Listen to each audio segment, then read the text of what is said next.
ರೈತ ದೇಶದ ಬೆನ್ನೆಲುಬು. ಆದರೆ ರೈತನ ಮಗ ಏನು? ನಾವು ರೈತರ ಮಕ್ಕಳು, ಬಡವರ ಮಕ್ಕಳು. ಕಾಲದಿಂದಲೂ ತಂದೆ ಕಷ್ಟಪಟ್ಟಿದ್ದನ್ನ ನೋಡಿ ನಾವು ಕೂಡ ಕಷ್ಟಪಡ್ತಾ ಇದ್ದೇವೆ. ಆದರೆ ನಾವು ಹೊಸ ಪ್ರಯತ್ನ ಮಾಡ್ತಾ ಇಲ್ಲ. ಯಾಕೆ? ನಮ್ಗೆಲ್ಲ ಒಂದು ಸುಳ್ಳು ಗೊತ್ತಿದೆ, ದುಡ್ಡಿದ್ದವ್ರೆ ದುಡ್ಡು ಮಾಡ್ತಾರೆ ಅಂತ. ಹಂಗಿದ್ರೆ ನಮ್ ಇಂಡಿಯಾದಲ್ಲಿ ದುಡ್ಡು ಇಲ್ದೇ ಇದ್ದವರು ಯಾಕೆ ಶ್ರೀಮಂತರಾದ್ರು? ಇನ್ಫೋಸಿಸ್ ನ ನಾರಾಯಣ ಮೂರ್ತಿ, ಕರ್ನಾಟಕದ ವಿಜಯ ಶಂಕೇಶ್ವರ್, ಪೆಟ್ರೋಲ್ ಬಂಕ್ ಅಲ್ಲಿ ಪೆಟ್ರೋಲ್ ಹಾಕ್ತಿದ್ದ ಧೀರುಭಾಯ್ ಅಂಬಾನಿ. ಇವರು ತಮ್ಮ ಕಂಪನಿ ಸ್ಟಾರ್ಟ್ ಮಾಡಕ್ಕೆ ಇವ್ರ ಹತ್ರ ದುಡ್ಡಿತ್ತ. ಇವರು ಕೂಡ ಬಡವ್ರ ಮಕ್ಕಳು. ಮತ್ತೆ ಯಾವ ರೀತಿ ಶ್ರೀಮಂತರಾದ್ರು? ನಿಮ್ಗೆ ಅರ್ಥ ಆಗಿರ್ಬೋದು, ದುಡ್ಡು ಮಾಡಕ್ಕೆ ದುಡ್ಡು ಬೇಡ ಅಂತ. ಹಂಗಿದ್ರೆ ದುಡ್ಡು ಮಾಡಕ್ಕೆ ಮತ್ತೇನ್ ಬೇಕು? ನಮ್ಮ ಮೈಂಡ್ ಸೆಟ್ ಚೇಂಜ್ ಮಾಡ್ಕೋಬೇಕು, ಥಾಟ್ ಛಲ ಇರ್ಬೇಕು. ನಾವು ಶ್ರೀಮಂತರಾಗೋದನ್ನ ತಡಿತಾ ಇರೋದು ಬೇರೆ ಯಾರು ಅಲ್ಲ, ನಮ್ಮನ್ನ ನಾವೇ ತಡಿತಾ ಇರೋದು. ಯಾಕಂದ್ರೆ ನಾವುಗಳು ದೊಡ್ಡದಾಗಿ ಯೋಚನೆ ಮಾಡ್ತಾ ಇಲ್ಲ. ಇದಕ್ಕೆ ಪರಿಹಾರ ಇದೆನಾ? ಎಸ್, ಇದೆ. ಅದೇ EPH. The founder of EPH sir HS Hiremath. ಇವರು ಕೊಪ್ಪಳ ಜಿಲ್ಲೆ ಬೆಟಗೇರಿ ಗ್ರಾಮದವರು. ಅವರು ಕರ್ನಾಟಕದ ಹಲವು ಕ್ಷೇತ್ರಗಳಲ್ಲಿ ಸೇವೆ ಸಲ್ಲಿಸಿದವರು, ರಾಜಕೀಯ ಸಲಹೆಗಾರರು ಹಾಗೂ ಯಶಸ್ವಿ ಉದ್ಯಮಿ. ನಮ್ಮ ಉತ್ತರ ಕರ್ನಾಟಕದಲ್ಲಿ ವಿದ್ಯಾವಂತರು ತಮ್ಮ ತಂದೆ ತಾಯಿ ಕುಟುಂಬವನ್ನು ಬಿಟ್ಟು ಬೆಂಗಳೂರು, ದೆಹಲಿ, ಚೆನ್ನೈನಂತಹ ನಗರಗಳಿಗೆ ಕೆಲಸಕ್ಕೆ ಹೋಗುವುದೇ ಜಾಸ್ತಿ.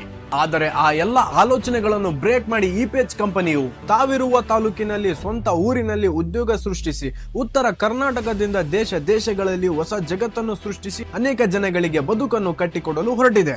EPH ನ ವಿಷನ್ ಏನು? ಬೇರೆ ಕಂಪನಿಗಳ ತರ ಸಂಬಳಕ್ಕೆ ಕೆಲಸ ಮಾಡಿಸಿಕೊಳ್ಳೋದಾ? ಅವ್ರ ನೆಟ್ವರ್ಕ್ ಮಾರ್ಕೆಟಿಂಗ್ ಕಂಪನಿಗಳ ತರ ಒಬ್ಬರನ್ನು ಸೇರಿಸಿದ್ರೆ 4 ಜನ ಸೇರಿಸಿಕೊಂಡು ಮೋಸ ಮಾಡೋದಾ? ಅಥವಾ ವಿದ್ಯಾವಂತರಿಗೆ ವರ್ಕ್ ಫ್ರಮ್ ಹೋಮ್ ಜಾಬ್ ಕೊಡ್ತೀನಿ ಅಂತ ಹೇಳಿ ದುಡ್ಡು ಕಟ್ಟಿಸ್ಕೊಳ್ಳೋದಾ? ಇವಾಗಿನ ಕಾಲದಲ್ಲಿ ಫ್ರಾಡ್, ಸ್ಕ್ಯಾಮ್ ತುಂಬಾ ಆಗ್ತಿದಾವೆ. ಎಚ್ಚರ. EPH ನ ವಿಷನ್ ಏನಂದ್ರೆ, ಯಾವ ಒಂದು ಎಂಪ್ಲಾಯ್ ಕಡೆಯಿಂದನೂ ಒಂದು ರೂಪಾಯಿ ಕೇಳದೆ ಉದ್ಯೋಗ ಸೃಷ್ಟಿ ಮಾಡಿ ಕೊಡುತ್ತೆ. ಈ ಜನರೇಷನ್ ಅಲ್ಲಿ ಎಲ್ಲಾ ಎಜುಕೇಟೆಡ್ ಯೂತ್ಸ್ ಗಳು ಸಂಬಳಕ್ಕೆ ಜಾಸ್ತಿ ಕೆಲಸ ಮಾಡ್ತಾರೆ. ಆದ್ರೆ ಡಾಟಾ ಬೇಸ್ ಅಲ್ಲಿ ಕೆಲಸ ಮಾಡಬೇಕು ಅಂತ ಯಾರು ಯೋಚನೆ ಮಾಡಲ್ಲ. ಡಾಟಾ ಬೇಸ್ ಮೇಲೆ ಕೆಲಸ ಮಾಡಿದ್ರೇನೆ ಜೀವನದಲ್ಲಿ ದುಡ್ಡು ಮಾಡಕ್ಕೆ ಸಾಧ್ಯ.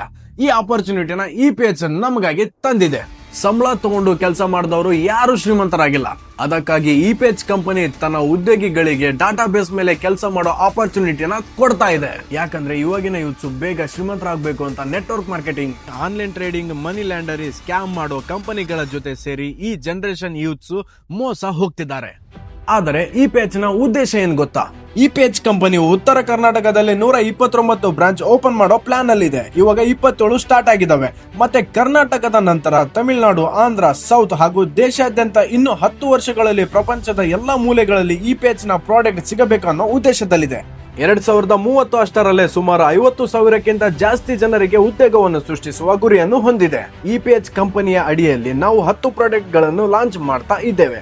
ಅದರಲ್ಲಿ ಮೊದಲನೇದಾಗಿ ಸ್ಟಡಿ ಕಂಫರ್ಟ್ ಕಿಟ್. ಇದು ಸ್ಟೂಡೆಂಟ್ಸ್ ಗೆ, ಟೀಚರ್ಸ್ ಗೆ, ಕಾಂಪಿಟೇಟಿವ್ ಎಕ್ಸಾಮ್ ಆಸ್ಪಿರೆಂಟ್ಸ್ ಗೆ, ಇಂಜಿನಿಯರ್ಸ್ ಗೆ, ಕನ್ಸಲ್ಟೆಂಟ್, ಆಫೀಸ್ ಎಂಪ್ಲಾಯೀಸ್ ಗೆ ಎಕ್ಸ್ಕ್ಲೂಸಿವ್ ಆಗಿ, ವಿಶೇಷವಾಗಿ ಈ ಒಂದು ಪ್ರಾಡಕ್ಟ್ ನ ಮೊದಲನೇದಾಗಿ ಲಾಂಚ್ ಮಾಡಿದ್ದೇವೆ. ಈ ಕಂಫರ್ಟ್ ಕಿಟ್ ಅಲ್ಲಿ bean bag, movable table, study lap, live tree for positive vibe.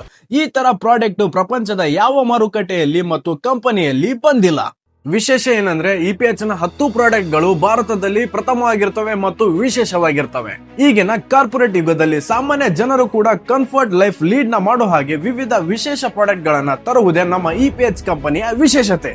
ಮತ್ತು EPH ನ ಮುಖ್ಯ ಗುರಿ ಏನಂದ್ರೆ, ಉತ್ತರ ಕರ್ನಾಟಕದ ಸರಿಸುಮಾರು ಸಾವಿರಾರು ಕುಟುಂಬಗಳನ್ನು ಶ್ರೀಮಂತರನ್ನಾಗಿ ಮಾಡುವುದು. ಮತ್ತೆ ಬಡತನದಲ್ಲಿ ಹುಟ್ಟಿರೋ ನೂರಾರು ಜನರಿಗೆ ಏನ್ ಆಸೆ ಇರುತ್ತೆ? ತಂದೆ ತಾಯಿ ಮೆಚ್ಚೋ ತರ ಓದಿ ಒಂದು ಜಾಬ್ ತಗೋಬೇಕು, ಮನೆ ಕಟ್ಟಬೇಕು, ಕಾರ್ ತಗೋಬೇಕು, ಮದುವೆ ಆಗ್ಬೇಕು, 20-30 ಸಾವಿರ ಸಂಬಳ ತಗೊಂಡು ಇವೆಲ್ಲ ಆಸೆಗಳನ್ನ ಈಡೇರಿಸಲು ಹೇಗೆ ಸಾಧ್ಯ? ಈ ರೀತಿಯ ಆಸೆ ಹೊಂದಿರುವ ಸಾವಿರಾರು ಬಡ ಕುಟುಂಬದ ಬದುಕುಗಳನ್ನು ಕಟ್ಟಿಕೊಡುವುದೇ EPH ನ ಮುಖ್ಯ ಗುರಿ. ಇನ್ನು ಹೂಡಿಕೆ ಬಗ್ಗೆ, ಆಪಲ್, ಸ್ಯಾಮ್ಸಂಗ್, LG ನೂರಾರು ಕಂಪನಿಗಳಲ್ಲಿ ಶೇರ್ ಹೋಲ್ಡರ್ಸ್ ಇರ್ತಾರೆ. ಆದರೆ ಎಂಪ್ಲಾಯೀಸ್ ಗಳನ್ನು ಕೆಲಸಗಾರರ ರೀತಿ ಮಾತ್ರ ನೋಡ್ತಾರೆ. ಅವರು ಎಂದೂ ಶೇರ್ ಹೋಲ್ಡರ್ಸ್ ಆಗುವ ಅವಕಾಶ ಇರುವುದಿಲ್ಲ. ಬಂದ್ರ, ಕೆಲಸ ಮಾಡಿದ್ರ, ಸಂಬಳ ತಗೊಂಡ್ರ, ಹೋದ್ರ, ಕೆಲಸಗಾರರ ಜೀವನದ ಬಗ್ಗೆ ಯಾವ ಕಂಪನಿನೂ ಯೋಚನೆ ಮಾಡಲ್ಲ. ಆದ್ರೆ EPH ಕಂಪನಿಯ ವಿಶೇಷತೆ ಏನಂದ್ರೆ, ನಮ್ಮಲ್ಲಿ ಕೆಲಸ ಮಾಡೋ ಪ್ರತಿಯೊಬ್ಬ ಎಂಪ್ಲಾಯ್ಗಳಿಗೆ ಕಂಪನಿ ಶೇರ್ ಹೋಲ್ಡರ್ ಆಗೋ ಅವಕಾಶ ಕೊಡುತ್ತೆ.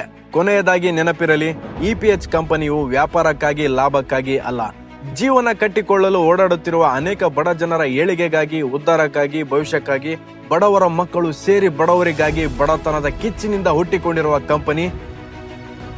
ನಮ್ಮ ಹೆಮ್ಮೆ, ನಮ್ಮ EPH.